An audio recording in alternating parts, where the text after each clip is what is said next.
اعوذ باللہ من الشیطان الرجیم بسم اللہ الرحمن الرحیم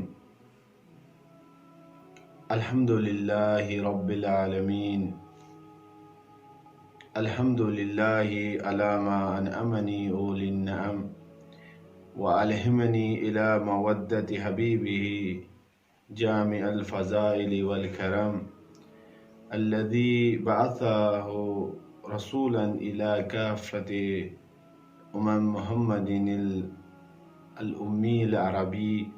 صلی اللہ علیہ وآلہ وسلم.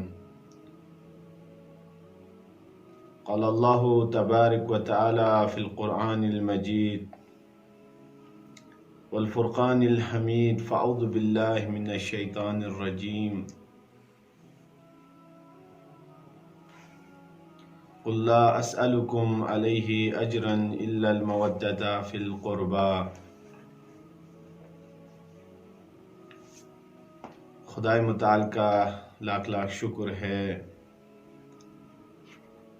پروردگار عالم نے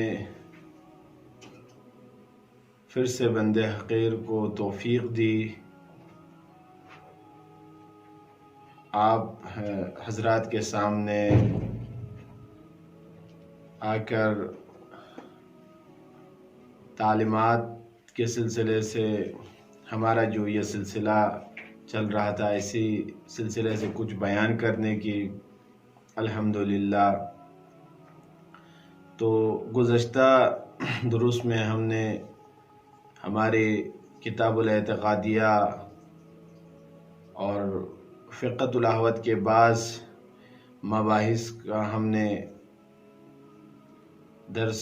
دیا تھا اور الحمدللہ آج ہم اور ایک کتاب کو لے کر آئے ہیں. انشاءاللہ اس کتاب کے سلسلے سے ہم چند دروس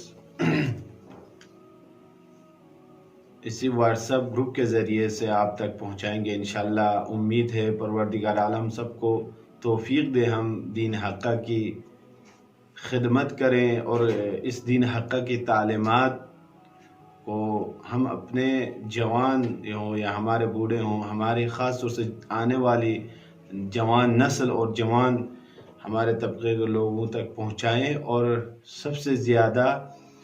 ہم اس پر عمل پیرا ہوں. تو آج جس کتاب کا درس ہم شروع کرنے جا رہے ہیں وہ کتاب ہے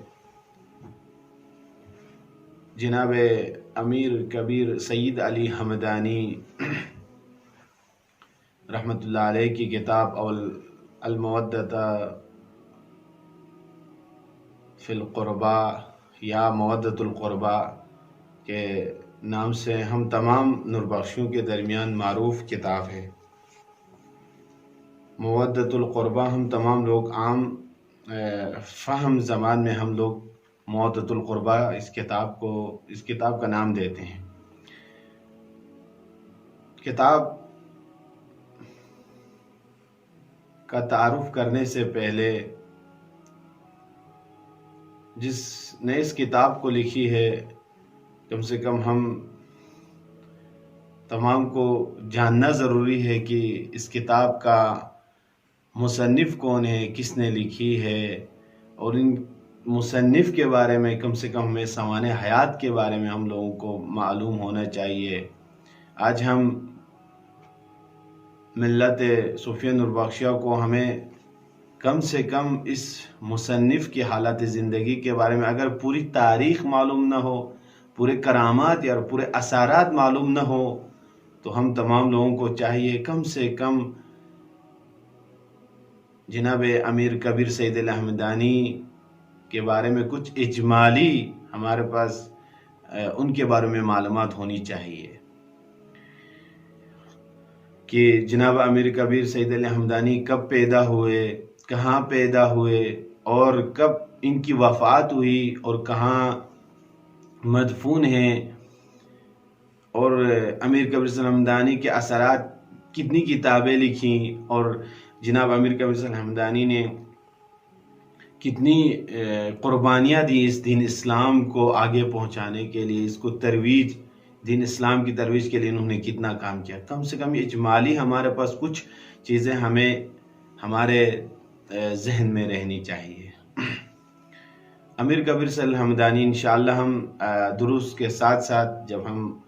موت القربہ کے درس شروع کریں گے، اسی کے ساتھ ساتھ ہم انشاءاللہ ہم کوشش کریں گے کہ ساتھ ہی ہم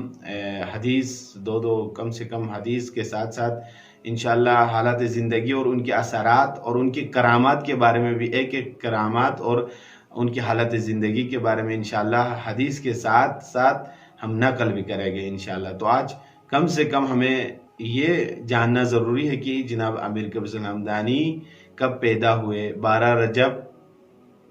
کو پیدا ہوئے ہیں 714 ہجری قمری میں، اور ان کی وفات ذی الحجہ میں ہوئی ہے 786 ہجری قمری میں ان کی وفات ہوئی۔ تو جناب امیر کبیر سید الحمدانی بند حقیر نے جہاں تک تحقیق کی، تو جناب امیر کبیر سید الحمدانی دیکھیں وفات، اگر میں اشتباہ نہ کروں، وفات ان کی مثلا افغانستان کی کسی شہر کنر نام ہے وہاں ہوئی، لیکن مدفون جناب امیر کبیر سید الحمدانی ابھی تاجکستان، کولاب تاجکستان میں مدفون ہے، اور بہت ہی عالیشان مقبرہ وہاں پر بنا ہوا ہے۔ ہم سب کو یہ اجمالی کم سے کم تاریخ ہمیں معلوم ہونی چاہیے۔ اور دوسری چیز جناب امیر کبیر سید الحمدانی کی، دیکھیں جناب امیر کبیر سید الحمدانی نے اس دین اسلام کی ترویج کے لیے، دین اسلام کی تبلیغ کے لیے جناب امیر کبیر سید الحمدانی بہت سارے شہر اور بہت ساری جگہوں پر گئے ہیں، ہم تمام لوگوں کو معلوم ہونا چاہیے۔ دیکھیں خاص طور سے عربستان ہو، حجاز ہو، ان کے بعض جگہوں پر، اور اس کے علاوہ ایشیائی ممالک میں تو پورے سری لنکا ہوا، تبت ہوا، یا مثلا خاص طور سے کشمیر کے اندر انہوں نے بہت سارے خود کرگل یا بلتستان لے لیں، ان کشمیر پورے ایریا میں جناب امیر کبیر سید الحمدانی نے دین اسلام کی تبلیغ کے لیے انہوں نے بہت زحمتیں اٹھائی ہیں۔ کم سے کم یہ اجمالی تاریخ تو ہمارے جناب امیر کبیر سید الحمدانی جو ہمارے سلسلے کبریہ کے بہت ہی بڑے پیر رہے ہیں، اور ہمارے آج جو سلسلہ ہمارا چلتا ہے نور بخشیہ میں، ہم بھی اپنے پیر مانتے ہیں۔ کم سے کم ہم ان کی حالت زندگی اور ان کی ولادت اور وفات پر ہم تمام نور بخشیوں کو کیا چاہیے کہ ہم کم سے کم ولادت پہ، ان کی خوشی اور ان کی وفات پر ہمیں کم سے کم ان پروگرام کو ہم منعقد کریں، خاص طور سے ہمارے جوان طبقے کے لوگ۔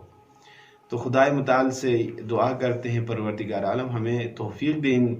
بزرگان کی حالت زندگی کے بارے میں کم سے کم تھوڑی سی اجمالی صورت۔ آپ اگر آج جوانوں سے میری خواہش ہے، بند حقیر بعض چیزوں کو نہیں پہنچا بھی سکتا، آپ لوگ نیٹ میں 24 گھنٹے وہاں رہتے ہیں، آپ امیر کبیر سید الحمدانی لکھیں، معلومات آپ کو وہاں سے مل جائے گی، ٹھیک ہے؟ وہاں پڑھیں تھوڑا سا، جو معروف شخصیات جیسے جناب امیر کبیر سید الحمدانی ہوئے، جناب شاہ سید محمد نور بخش رحمۃ اللہ علیہ ہوئے، جناب علاء الدولہ سمنانی ہوئے، تو ان بزرگان جو معروف ہیں خود ایران کے اندر بھی، کم سے کم ان کے بارے میں تھوڑی سی معلومات آپ کو نیٹ کے ذریعے بھی مل سکتی ہے۔ تو ہم گفتگو کو زیادہ طول نہ دیں، کیونکہ ویڈیو بھی زیادہ لمبی ہو جاتی ہے، اس سے مسئلہ ہو جاتا ہے سینڈ ہونے میں، اس کو بنانے میں۔ تو انشاءاللہ خدائے متعال کے لطف و کرم سے، انشاءاللہ خدائے متعال کے مدد سے ہم اپنا درس شروع کرتے ہیں انشاءاللہ۔ پروردگار عالم ہمیں اس پر عمل پیرا ہونے کی ہمیں توفیق عطا فرما۔ تو درس کو شروع کرنے سے پہلے ہم جناب امیر کبیر سید علی حمدانی کہ ہم خود ان کے جو مقدمتاً جناب امیر کبیر سید علی حمدانی نے جو خطبہ بیان کیا آج، اس سے ہم شروع کرتے ہیں ہم اپنے درس کو۔ تو فرماتے ہیں بسم اللہ الرحمن الرحیم۔ پہلے میں خطبہ پڑھوں انشاءاللہ، اس کے بعد ترجمہ اور اس کے جو کچھ معنوں کی ضرورت ہوگی میں اس میں شرح دوں گا۔ الحمدللہ علی ما انعمنی أولي النعم وألهمني إلى مودة حبيبه جامع الفضائل والكرم الذي بعثه رسولا إلى كافة الأمم محمد الأمي العربي صلى الله عليه وآله وسلم.